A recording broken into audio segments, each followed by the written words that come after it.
तब तक हम इस चीज को एक्सेप्ट नहीं करेंगे।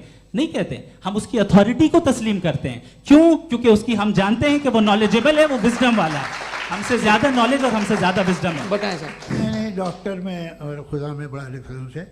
डॉक्टर पढ़ा लिखा होता है, एक तो मैं उसकी बात सुनूंगा।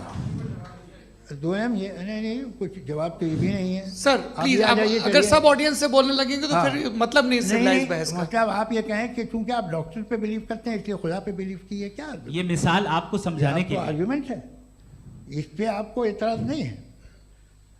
तो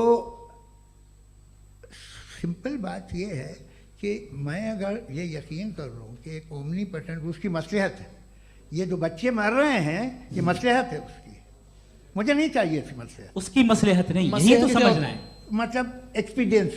अच्छा, इस आपने अभी मेरी बात पूरी सुनी नहीं। मैंने कहा आपका पूरा आर्ग्यूमेंट दो फॉल्स असम्पशंस पर है।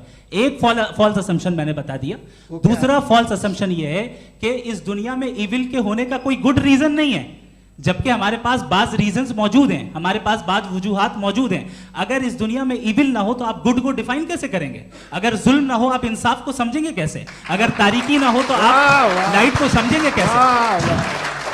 बहुत अच्छे। अभी और सुन लें, अभी और बाकी है। ये तो बात बहुत पसंद आई साहब मुझे कि जब तक रेप ना हो तब तक औरतों की इज्जत का ख्याल आपने मेरा जवाब पूरा सुना ही नहीं। जब तक के बच्चों का कत्ल ना किया जाए तब तक आपको बच्चों की मासूमियत की इज्जत। आपने पूरा जवाब सुना ही नहीं। क्या बात है, क्या आपने नुक्ता निकाला? आपने पूरा जवाब सुना ही नहीं। आप सुन लें, मेरी बात सुन लें। ये मैंने आपको एक चीज बताई। दूसरी चीज, इस दुनिया में हम आए हैं टेस्ट के लिए, हमारा टेस्ट हो रहा है और हर इंसान का अलग अलग अंदाज में टेस्ट होता है।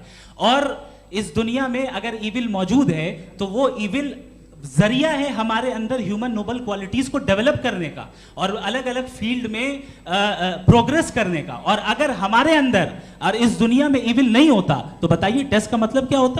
अगर मैं अपने स्टूडेंट को एमसीक्यूज